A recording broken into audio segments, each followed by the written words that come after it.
नमस्कार जय जगन्नाथ शुभ सकाळ आज हूँ मे 28 तारिख गुरुवार आसतु आज गुरुत्वपूर्ण खबर देखा आपण भल पाइबा स्वरूप गोटे गोटे लाइक निश्चय करदे। आज प्रथम खबर जून 2 तारिख जाए तापमात्रा मिलबनी त्राही विभिन्न जिला को सतर्क सूचना जारी कले स्वतंत्र रिलीफ कमिशनर। दिन में जेतिकी गरम अनुभूत होउछि राति तापमात्रा सही होउनी। हिटवेव रे हंतसंत सारा ओडिशा राज्य में हिटवेव रे 22 जनक जीवन जाइथिबा अभियोग होइछि। एथि मध्यरु 3 जनक अंशुघात मृत्युवरण कर स्पष्ट होइछि। एने स्वतंत्र रिलीफ कमिशनर कार्यालय सूचना दिया जाइछि। सेपटे जून 2 तारिख जाए तापमात्रा रे निस्तार नाही। हिटवेव सांघातिक हेबो बोली पाणीपाग विभाग सूचना देइछि। संबलपुर और बलांगीर जिला पे रेड अलर्ट जारी करा जाइछि। बौद्धर किछि स्थान पाई मध्य रेड अलर्ट दिया जाइछि। झारसुगुड़ा सुवर्णपुर कलाहांडी नुआपड़ा पाई ऑरेंज अलर्ट जारी होइछि। कंधमाल बरगड़ पाई येलो अलर्ट दिया जाइछि। परवर्ती खबर अपराधी को पुलिस कमिशनर को चेतावनी साधारण लोकों उपर आक्रमण हेले आउ मिलिबनी रक्षा। अपराधी को चेतावनी देइछंती पुलिस कमिशनर। आउ खंडा कातिकी बंदूक चलिबो नाही। साधारण लोकों उपर आक्रमण हेले आउ रक्षा मिलिबो नाही। एक्शन मोड रे कमिशनर रे पुलिस। भुवनेश्वर रे गंजाम रो कुख्यात ड्रग्स माफिया पप्पुन माझी को एनकाउंटर करिछि कमिशनर रे पुलिस। परवर्ती खबर 30 रे शपथ नेबे कर्णाटक मुख्यमंत्री। कर्णाटक रे क्षमता परिवर्तन एक प्रकार सुनिश्चित हो जाइछि। मुख्यमंत्री कार्यालय सूत्र अनुसार सिद्धरमैया में 28 तारिख अर्थात आज कर्णाटक राज्यपाल थावरचंद गेहलोटଙ୍କ सह साक्षात ପାଇଁ समय मागिछन्ति। सिद्धरमैया गुरुवार 11टा बेले इस्तीफा देई पारंती बोली कहा जाउछि। आगामी मुख्यमंत्री दौड़रे उप मुख्यमंत्री डीके शिवकुमार सबठारु आगरे अछन्ति। मे 30 तारिख रे कर्णाटक नुआ मुख्यमंत्री शपथ नेई पारंती। तेबे राजनैतिक टणाउटरा भितरे का ना उपरे हाईकमांड को मोहर बाजुछि ताहा देखिबार बाकी अछि। परवर्ती खबर 22 शतकड़ा घरोई उड़ान बातिल कला एयर इंडिया। टाटा ग्रुप अधीन रे परिचालित हेउथिबा एयर इंडिया घरोई रूट रे 22% उड़ान बातिल करिछि। आसंता जून रु अगस्त मध्य कंपनी रो उड़ान ह्रास पाइबो। इंधन दर और परिचालना खर्च बढ़ुतिबारु केतेक रूट रे उड़ान ह्रास करिबाकू कंपनी निष्पत्ति नेइछि। पूर्वरु कंपनी अंतर्जातीय रूट रे 27% उड़ान बातिल करिथिला। उड़ान बातिल द्वारा प्रभावित हेबाकू थिबा यात्री मानकू कंपनी विकल्प सुविधा जोगाई देबो। एहा चाहिदा और परिचालना खर्च उपरे नजर रखी परवर्ती समय उड़ान बढ़ाइबाकू संपर्क रे निष्पत्ति नेबो। प्रति सप्ताह एयर इंडिया हाराहारी 4400 उड़ान करिथाए। सेतिरु 3600 उड़ान देश भितरे और 800 उड़ान अंतर्जातीय रूट रे होइथाए। परवर्ती खबर मोदी कैबिनेट रो बड़ निष्पत्ति राशन को नहीं आसिला नुआ नियम। 80 कोटी लोकों उपरे पड़िबो सीधा प्रभाव। प्रधानमंत्री नरेंद्र मोदी अध्यक्षतार अनुष्ठित केंद्र कैबिनेट बैठक में एक गुरुत्वपूर्ण निष्पत्ति निया जाइछि। एही कैबिनेट निष्पत्ति राशन पाउथिबा 800 नियुत लोकों उपरे सीधासलख प्रभाव पकाइबो। सरकार राशन व्यवस्था पीडीएस संपर्क में एक बड़ निष्पत्ति नैछन्ति। एथिपई सार्थक पीडीएस योजना आरंभ करा जाइछि। एही संपूर्ण योजना रे प्राय 25,530 कोटी टंका खर्च हेबो।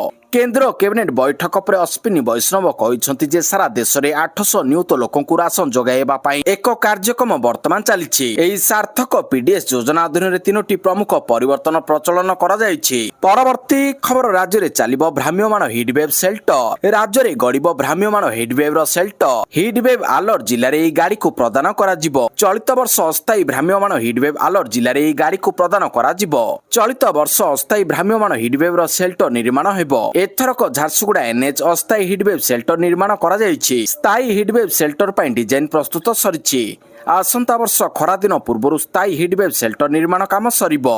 एही सेल्टर को बहुमुखी करबाकू मध्य योजना रहितिबा कहिसंति राजस्व विपर्यय परिचालना मंत्री सुरेश पुजारी। परवर्ती खबर परिवहन मंत्री को चेतावनी धार्य ठारू अधिक बस भड़ा नेले कार्यानुष्ठान। अधिक भड़ा नेउथिले एक्शन।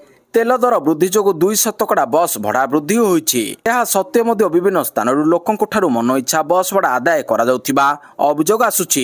एमितिरे सठिक भड़ा नेई लोकंकु सहयोग करिबाकू बस मालिक और कर्मचारी को अपील करिसंति परिवहन मंत्री विभूति भूषण जेना। सेही परि जदि कौनसी गाड़ी मालिक मन इच्छा दर बढ़ांती किंबा सरकार नियम न मानती तेबे सेमानक विरोध रे कार्यानुष्ठान निया जिवो। तैल दर वृद्धि लागि बस भड़ा बढ़ा जाइछि।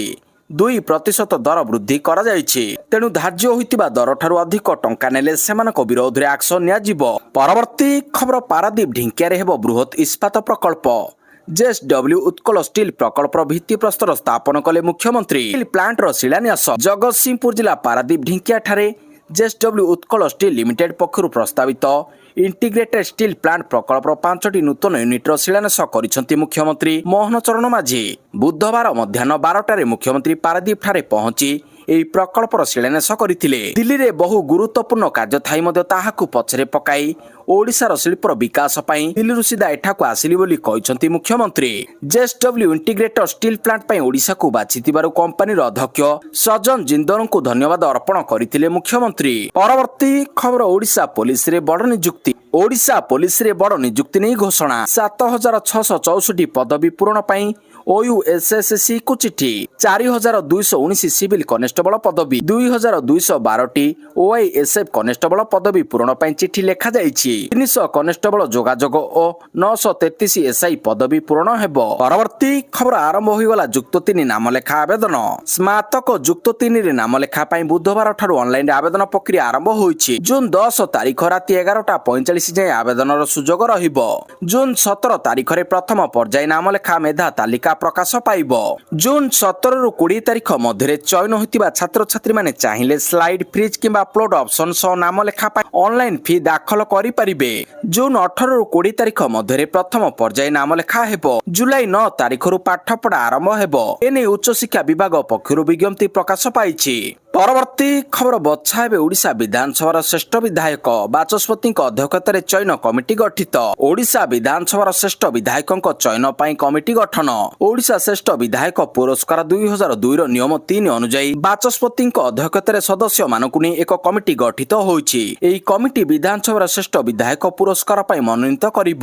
ବାଚସ୍ପତି ସୁରମା ପାଢ଼ୀ କମିଟିର ଅଧ୍ୟକ୍ଷ ଥିବାବେଳେ ଉପବାଚସ୍ପତି ଭବାନୀ ଶଙ୍କର ଭୋଇ, ବିଧାୟକ ଜୟନାରାୟଣ ମିଶ୍ର, ଭାସ୍କର ମଢେଇ, ପୂର୍ବତନ ବିଧାୟକ ଅରବିନ୍ଦ ଢାଲି, ଅମର ପ୍ରସାଦ ଶତପଥୀ ଏବଂ ବରିଷ୍ଠ ସାମ୍ବାଦିକ ରାଜାରାମ ଶତପଥୀ ସଦସ୍ୟ ରହିଛନ୍ତି।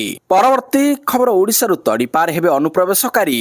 ଗୃହମନ୍ତ୍ରୀଙ୍କ ନିର୍ଦ୍ଦେଶ ପରେ ଆକ୍ସନ ମୋଡରେ ଓଡ଼ିଶା ସରକାର। ତଡ଼ିପାର ହେବେ ଅନୁପ୍ରବେଶକାରୀ। ପଶ୍ଚିମବଙ୍ଗ ପରେ ଓଡ଼ିଶାରୁ ତଡ଼ିପାର ହେବେ ଅନୁପ୍ରବେଶକାରୀ। ଗୃହମନ୍ତ୍ରୀଙ୍କ ନିର୍ଦ୍ଦେଶ ପରେ ଆକ୍ସନ ମୋଡରେ ଓଡ଼ିଶା ସରକାର। ଏନେଇ ରାଜସ୍ୱ ମନ୍ତ୍ରୀ ସୁରେଶ ପୂଜାରୀ ପ୍ରତିକ୍ରିୟା ଦେଇଛନ୍ତି। ଖୁବ୍ ଶୀଘ୍ର ଅନୁପ୍ରବେଶକାରୀଙ୍କୁ ଚିହ୍ନଟ କରାଯାଇ ସ୍ଥାନାନ୍ତର କରାଯିବ ବୋଲି ସେ କହିଛନ୍ତି। ରାଜସ୍ୱ ମନ୍ତ୍ରୀ କହିଛନ୍ତି ଏସ୍ଆଇରେ କାମ ଚାଲିଛି। ଯେଉଁମାନେ ପ୍ରକୃତରେ ଭାରତୀୟ ନୁହନ୍ତି ସେମାନଙ୍କର ଭୋଟର ତାଲିକାରୁ ନାଁ କଟିବାର ପ୍ରକ୍ରିୟା ଚାଲିଛି। ଅନୁପ୍ରବେଶକାରୀଙ୍କ ସବୁଠୁ ବଡ଼ ରାଜ୍ୟ ହେଉଛି ପଶ୍ଚିମବଙ୍ଗ। ସେଠି ଏବେ ଅନୁପ୍ରବେଶକାରୀଙ୍କୁ ତଡ଼ିବା ପ୍ରକ୍ରିୟା ଆରମ୍ଭ ହୋଇଛି। ଓଡ଼ିଶାରେ ଥିବା 300 ଅନୁପ୍ରବେଶକାରୀଙ୍କୁ ପୋଲିସ ଅଟକ ରଖିଥିଲା। ଗୃହମନ୍ତ୍ରୀଙ୍କ ନିର୍ଦ୍ଦେଶ ପରେ ଏବେ ଅନୁପ୍ରବେଶକାରୀଙ୍କୁ ଠାବ କରିବା ପାଇଁ ସାରା ଦେଶ ଚଳଚଞ୍ଚଳ ହେବ। ଓଡ଼ିଶାରୁ ଏବଂ ଦେଶରୁ ସମସ୍ତ ଅନୁପ୍ରବେଶକାରୀଙ୍କୁ ସ୍ଥାନାନ୍ତର କରାଯିବ। ପରବର୍ତ୍ତୀ ଖବର ଭାରତରେ ଇବୋଲା ଭାଇରସ। ବେଙ୍ଗାଲୁରୁର ଉଗଣ୍ଡା ମହିଳାଙ୍କଠାରେ ଇବୋଲା ଲକ୍ଷଣ ଚିହ୍ନଟ। ହସ୍ପିଟାଲରେ ଭର୍ତ୍ତି, ପୁଣି NIVକୁ ପଠାଗଲା ନମୁନା। ଇବୋଲା ଭାଇରସ ସମ୍ପର୍କରେ ବିଶ୍ୱସ୍ତରୀୟ ସତର୍କତା ଜାରି କରାଯାଇଛି। ଏହି ପରିସ୍ଥିତି ମଧ୍ୟରେ ମେ 23 ତାରିଖରେ ପାଗୋଡା ଅନ୍ତର୍ଜାତୀୟ ବିମାନ ବନ୍ଦରରେ ପହଞ୍ଚିଥିବା ଜଣେ 28 ବର୍ଷୀୟ ଉଗଣ୍ଡା ମହିଳାଙ୍କୁ ବେଙ୍ଗାଲୁରୁର ଏକ ସରକାରୀ ହସ୍ପିଟାଲରେ ଭର୍ତ୍ତି କରାଯାଇଛି। ମଙ୍ଗଳବାର ସ୍ୱାସ୍ଥ୍ୟ ବିଭାଗ ଅଧିକାରୀମାନେ କହିଛନ୍ତି ଯେ ମହିଳାଙ୍କ ଶରୀରରେ ଇବୋଲା ଭଳି ସାମାନ୍ୟ ଲକ୍ଷଣ ଦେଖାଦେବା ପରେ ତାଙ୍କୁ ସ୍ୱତନ୍ତ୍ର ପର୍ଯ୍ୟବେକ୍ଷଣରେ ରଖାଯାଇଛି। ପରବର୍ତ୍ତୀ ଖବର ରାଜ୍ୟସଭା ଉପନିର୍ବାଚନ ପାଇଁ ତାରିଖ ଘୋଷଣା। ଜୁନ 18ରେ ଭୋଟ। ଜୁନ 18ରେ ରାଜ୍ୟସଭା ଉପନିର୍ବାଚନ। ରାଜ୍ୟସଭା ଉପନିର୍ବାଚନ ପାଇଁ ଆସିଲା ତାରିଖ। ଦେବାଶିଷଙ୍କ ଇସ୍ତଫା ପରେ ଖାଲି ଥିବା ଆସନରେ ନିର୍ବାଚନ ଲାଗି ପ୍ରକାଶ ପାଇଛି ତାରିଖ। ଏହି ନିର୍ବାଚନ ପାଇଁ ଜୁନ 1ରେ ପ୍ରକାଶ ପାଇବ ବିଧିବଦ୍ଧ ବିଜ୍ଞପ୍ତି। ଓଡ଼ିଶାରୁ ଖାଲି ପଡ଼ିଥିବା ରାଜ୍ୟସଭା ଆସନ ପାଇଁ ଭାରତ ନିର୍ବାଚନ ଆୟୋଗ ଉପନିର୍ବାଚନ ସୂଚୀ ଘୋଷଣା କରିଛନ୍ତି। ଦେବାଶିଷ ସାମନ୍ତରାୟଙ୍କ ଇସ୍ତଫା ପରେ ଏହି ଆସନ ଖାଲି ପଡ଼ିଥିଲା। ସେପଟେ ରାଜ୍ୟସଭା ଦେବାଶିଷ ଯିବେ ବୋଲି ବହୁତ ଚର୍ଚ୍ଚା ଲାଗି ରହିଛି। ପରବର୍ତ୍ତୀ ଖବର ଖୋଲିବ ହରମୁଜ। ଇରାନ US ବୁଝାମଣାରେ ଆସିଲା ବଡ଼ ଅପଡେଟ୍। ଆମେରିକା ହଟାଇବ ନାକାବନ୍ଦୀ। ହରମୁଜ ଖୋଲିବ ଇରାନ। ମଜବୁତ ସତ୍ୟାପନ ବିନା କୌଣସି ପଦକ୍ଷେପ ଗ୍ରହଣ କରିବ ନାହିଁ ଇରାନ। ଇରାନ ମାସକ ମଧ୍ୟରେ ହରମୁଜ ପ୍ରଣାଳୀ ଦେଇ ବାଣିଜ୍ୟିକ ଜାହାଜକୁ ଚଳାଚଳ କରିବ। ଯୁଦ୍ଧ ପରିସ୍ଥିତିକୁ ଆଣିବ ଆମେରିକା ନୌସେନା। ନାକାବନ୍ଦୀ ସମାପ୍ତ କରିବ। ଯଦି 60 ଦିନ ମଧ୍ୟରେ ଚୂଡ଼ାନ୍ତ ବୁଝାମଣା ହୋଇଯାଏ ତେବେ ଏହାକୁ ଜାତିସଂଘ ସୁରକ୍ଷା ପରିଷଦରେ ବାଧ୍ୟତାମୂଳକ ପ୍ରସ୍ତାବ ଭାବରେ ଗୃହୀତ କରାଯାଇପାରେ। ଇରାନ ସରକାରୀ ଟେଲିଭିଜନ ଅନୁସାରେ ଆମେରିକା ସହ ଜାରି ଯୁଦ୍ଧ ସମାପ୍ତ କରିବାକୁ ଏକ ବୁଝାମଣା ଜ୍ଞାପନ MOUର ପ୍ରାରମ୍ଭିକ ଚିଠା ପ୍ରସ୍ତାବ ପ୍ରସ୍ତୁତ ହୋଇଛି। ଏହି ପ୍ରସ୍ତାବ ଅନୁସାରେ ଇରାନ ମାସକ ମଧ୍ୟରେ ହରମୁଜ ପ୍ରଣାଳୀ ଦେଇ ବାଣିଜ୍ୟିକ ଜାହାଜ ଚଳାଚଳକୁ ଯୁଦ୍ଧ ପୂର୍ବ ସ୍ଥିତିକୁ ଆଣିବ। ପରବର୍ତ୍ତୀ ଖବର ଜୁଲାଇ 2ରୁ ମାଟ୍ରିକ ସପ୍ଲିମେଣ୍ଟାରୀ ପରୀକ୍ଷା। ସପ୍ଲିମେଣ୍ଟାରୀ ପରୀକ୍ଷାର ଅବଧି 2.5 ଘଣ୍ଟା। ଜୁଲାଇ 2ରୁ ମାଟ୍ରିକ ସପ୍ଲିମେଣ୍ଟାରୀ ପରୀକ୍ଷା ଆରମ୍ଭ ହେବ। ଏନେଇ ବୋର୍ଡ ପକ୍ଷରୁ ବିଜ୍ଞପ୍ତି ପ୍ରକାଶ ପାଇଛି। ଉଭୟ ରେଗୁଲାର ଏବଂ ଏକ୍ସ ରେଗୁଲାର ପରୀକ୍ଷା ଗୋଟିଏ ସିଟିଂରେ ହେବ। ପ୍ରତ୍ୟେକ ଦିନ ପରୀକ୍ଷା ସକାଳ 9ଟାରୁ ଆରମ୍ଭ ହୋଇ 11:30ରେ ଶେଷ ହେବ ବୋଲି ମାଧ୍ୟମିକ ଶିକ୍ଷା ପରିଷଦ ପକ୍ଷରୁ କୁହାଯାଇଛି। ବିଜ୍ଞପ୍ତି ଅନୁସାରେ ସପ୍ଲିମେଣ୍ଟାରୀ ପରୀକ୍ଷା ଜୁଲାଇ 2ରୁ ଆରମ୍ଭ ହୋଇ ଜୁଲାଇ 10 ତାରିଖରେ ସରିବ। ଜୁଲାଇ 2 ତାରିଖରେ ପ୍ରଥମ ଭାଷା ପରୀକ୍ଷା ଅନୁଷ୍ଠିତ ହେବ। ସେହିପରି ଜୁଲାଇ 4 ତାରିଖରେ ଦ୍ୱିତୀୟ ଭାଷା, ଜୁଲାଇ 6ରେ ଗଣିତ, ଜୁଲାଇ 8ରେ ସାଧାରଣ ବିଜ୍ଞାନ ପରୀକ୍ଷା, ଜୁଲାଇ 9ରେ ସାମାଜିକ ବିଜ୍ଞାନ ଏବଂ ଜୁଲାଇ 10ରେ ତୃତୀୟ ଭାଷା ପରୀକ୍ଷା ଅନୁଷ୍ଠିତ ହେବ। ଏନେଇ ବୋର୍ଡ ପକ୍ଷରୁ ବିଜ୍ଞପ୍ତି ମାଧ୍ୟମରେ ସୂଚନା ଦିଆଯାଇଛି। ଯେଉଁ ଛାତ୍ରଛାତ୍ରୀମାନେ ପୂର୍ବ ପରୀକ୍ଷାରେ କୃତକାର୍ଯ୍ୟ ହୋଇନଥିବେ ସେମାନଙ୍କୁ ଏହି ସୁଯୋଗ ମିଳିବ। ପରବର୍ତ୍ତୀ ଖବର, ଟିଏମସି କାର୍ଯ୍ୟାଳୟ ନିକଟରେ ମାଟି ତଳୁ ମିଳିଲା ନଗଦ ଟଙ୍କା। ଟିଏମସି କାର୍ଯ୍ୟାଳୟ ନିକଟରୁ ମାଟି ତଳୁ ମିଳିଛି ନଗଦ ଟଙ୍କା। ପଶ୍ଚିମବଙ୍ଗରେ ପୁଣି ଥରେ ନଗଦ ଟଙ୍କା ଜବତ ଘଟଣାକୁ ନେଇ ରାଜନୈତିକ ବାତାବରଣ ସରଗରମ ହୋଇ ଉଠିଛି। ରାଜ୍ୟର ଏକ ଟିଏମସି କାର୍ଯ୍ୟାଳୟ ନିକଟରେ ମାଟି ତଳେ ପୋତା ହୋଇ ରହିଥିବା ଅବସ୍ଥାରେ ବହୁ ପରିମାଣର ନଗଦ ଟଙ୍କା ଜବତ କରାଯାଇଛି। ଏହି ଘଟଣା ସାମ୍ନାକୁ ଆସିବା ପରେ ସ୍ଥାନୀୟ ଅଞ୍ଚଳରେ ତୀବ୍ର ପ୍ରତିକ୍ରିୟା ସୃଷ୍ଟି ହୋଇଛି। ପରବର୍ତ୍ତୀ ଖବର, ଧର୍ମେନ୍ଦ୍ରଙ୍କ ଘର ଘେରାଉ କଲା ପ୍ରଦେଶ ଛାତ୍ର କଂଗ୍ରେସ। ମେ 27 ତାରିଖ ବୁଧବାର ସନ୍ଧ୍ୟାରେ ପ୍ରଦେଶ ଛାତ୍ର କଂଗ୍ରେସ ତରଫରୁ ନିଟ୍ ପ୍ରଶ୍ନପତ୍ର ଲିକ୍ ଘଟଣାରେ କେନ୍ଦ୍ର ଶିକ୍ଷାମନ୍ତ୍ରୀ ଧର୍ମେନ୍ଦ୍ର ପ୍ରଧାନଙ୍କ ଇସ୍ତଫା ଦାବିରେ ପୂର୍ବତନ ପ୍ରଦେଶ ଛାତ୍ର କଂଗ୍ରେସ ସଭାପତି ଉଦିତ ପ୍ରଧାନ ଓ ଉପସଭାପତି ଆଦିତ୍ୟ ପ୍ରୀତମ ଦାସଙ୍କ ନେତୃତ୍ୱରେ ହଜାରରୁ ଉର୍ଦ୍ଧ୍ୱ ଛାତ୍ର ନୀଳାଦ୍ରି ବିହାର ସ୍ଥିତ ଏଟିଏମ୍ ଛକରୁ ଏକ ବିଶାଳ ମିସାଇଲ ଶୋଭାଯାତ୍ରାରେ ବାହାରି ଧର୍ମେନ୍ଦ୍ର ପ୍ରଧାନଙ୍କ ବାସଭବନ ଆଡକୁ ଯାଇଥିଲେ। ସେଠାରେ ପୋଲିସ ଶୋଭାଯାତ୍ରାକୁ ଅଟକାଇଥିଲେ। ପରବର୍ତ୍ତୀ ଖବର, କ୍ରିସ୍ ଗେଲଙ୍କୁ ପଛରେ ପକାଇଲେ ବୈଭବ ସୂର୍ଯ୍ୟବଂଶୀ। 14 ବର୍ଷ ପରେ ରେକର୍ଡ ଭାଙ୍ଗିଲେ 15 ବର୍ଷୀୟ ଖେଳାଳି। ଭାରତୀୟ କ୍ରିକେଟର ଯୁବ ବିସ୍ଫୋରକ ବ୍ୟାଟର ବୈଭବ ସୂର୍ଯ୍ୟବଂଶୀ ଆଇପିଏଲ୍ 2026ରେ ଇତିହାସ ରଚିଛନ୍ତି। ରାଜସ୍ଥାନ ରୟାଲ୍ସ ଦଳର ଏହି 15 ବର୍ଷୀୟ ଯୁବ କ୍ରିକେଟ ପ୍ରତିଭା ୱେଷ୍ଟଇଣ୍ଡିଜର ମହାନ ବ୍ୟାଟର କ୍ରିସ୍ ଗେଲଙ୍କ 14 ବର୍ଷର ପୁରୁଣା ରେକର୍ଡକୁ ଭାଙ୍ଗି ଦେଇଛନ୍ତି। ଗୋଟିଏ ଆଇପିଏଲ୍ ସିଜନରେ ସର୍ବାଧିକ ଛକା ମାରିବାର କ୍ରିସ୍ ଗେଲଙ୍କ ରେକର୍ଡକୁ ଭାଙ୍ଗି ବୈଭବ ଏବେ ଶୀର୍ଷ ସ୍ଥାନର ଅଧିକାର କରିଛନ୍ତି। ଆଇପିଏଲ୍ 2026ରେ ସନରାଇଜର୍ସ ହାଇଦ୍ରାବାଦ ବିପକ୍ଷରେ ଏଲିମିନେଟର ମ୍ୟାଚରେ ବୈଭବ ଏହି ଅସାଧାରଣ ସଫଳତା ହାସଲ କରିଛନ୍ତି। ପରବର୍ତ୍ତୀ ଖବର, ଆସାମ ବିଧାନସଭାରେ ପାରିତ ହେଲା ସମାନ ନାଗରିକ ସଂହିତା ବିଲ୍। ନାଗରିକ ସଂହିତା ବିଲ୍କୁ ନେଇ ଆସାମ ସରକାରଙ୍କ ବଡ଼ ନିଷ୍ପତ୍ତି।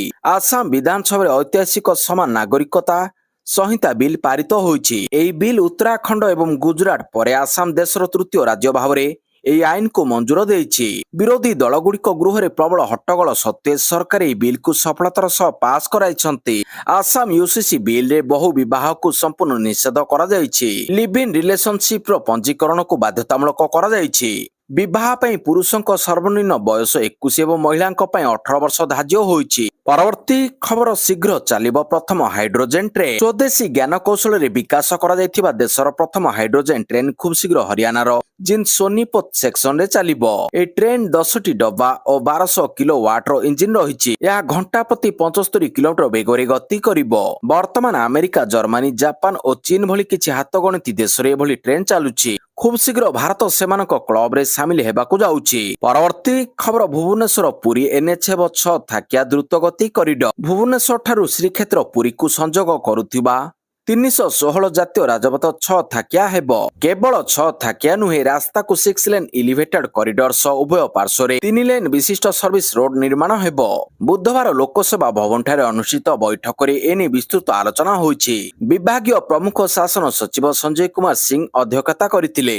ଏଥିରେ ପ୍ରସ୍ତାବିତ ନକ୍ସା ଏବଂ ଏହାର ଉପଯୋଗିତା ବିଷୟରେ ଆଲୋଚନା ହୋଇଥିଲା। ପରବର୍ତ୍ତୀ ଖବର, ଓଏସ୍ ଟ୍ରାନ୍ସଫର 2 ବରିଷ୍ଠ ଓଏସ୍ ଅଧିକାରୀଙ୍କୁ ପଦୋନ୍ନତି। ବୁଧବାର ରାଜ୍ୟ ସାଧାରଣ ପ୍ରଶାସନ ଓ ସାଧାରଣ ଅଭିଯୋଗ ବିଭାଗ ପକ୍ଷରୁ 2 ଜଣ ବରିଷ୍ଠ ଓଏସ୍ ଅଧିକାରୀଙ୍କୁ ପଦୋନ୍ନତି ଦିଆଯାଇଛି। ପ୍ରକାଶିତ ବିଜ୍ଞପ୍ତି ଅନୁସାରେ ଚୂଡ଼ାନ୍ତ ଚୟନ ତାଲିକା ବିଚାରାଧୀନ ଥିବା ପର୍ଯ୍ୟନ୍ତ ଏସ୍ଏଚ୍ଜି ଗ୍ରେଡ୍ ଅଧିକାରୀ ରାଜେଶ କୁମାର ଅଗ୍ରୱାଲ ଓ ମାନସ ରଞ୍ଜନ ସାମଲଙ୍କୁ ମ୍ୟାଟ୍ରିକ୍ସର ସ୍ତର 17ର ପଦୋନ୍ନତି ଓ ନୂତନ ଦାୟିତ୍ୱ ପ୍ରଦାନ କରାଯାଇଛି। ଏହି ପଦୋନ୍ନତି ଆକ୍ଟ ଭିତ୍ତିରେ ଦିଆଯାଇଛି। ପରବର୍ତ୍ତୀ ଖବର, କ୍ରୀଡ଼ାବିତ୍ଙ୍କ ପାଇଁ ଖୁସି ଖବର, 2027 ଏସିଆନ୍ ଇଣ୍ଡୋର ଆଥଲେଟିକ୍ସ ଚାମ୍ପିଅନସିପ୍ ଆୟୋଜନ କରିବ Odisha. Asian indoor athletics championship 2027ର ଆୟୋଜନ କରିବ ଓଡ଼ିଶା। ବିଶ୍ୱ କ୍ରୀଡ଼ା ଜଗତରେ ଓଡ଼ିଶାର ସୁନାମ ପୁଣି ଥରେ ଶୀର୍ଷକୁ ଛୁଇଁଛି। ଆସନ୍ତା 2027 ଏସିଆନ୍ ଇଣ୍ଡୋର ଆଥଲେଟିକ୍ସ ଚାମ୍ପିଅନସିପ୍ ଆୟୋଜନ କରିବାର ବଡ଼ ସୁଯୋଗ ଓଡ଼ିଶାକୁ ମିଳିଛି। ହଂକଂ ଠାରେ ଅନୁଷ୍ଠିତ ଏସିଆନ୍ ଆଥଲେଟିକ୍ସ କାଉନସିଲ ବୈଠକରେ ଏହି ଗୁରୁତ୍ୱପୂର୍ଣ୍ଣ ନିଷ୍ପତ୍ତି ନିଆଯାଇଛି।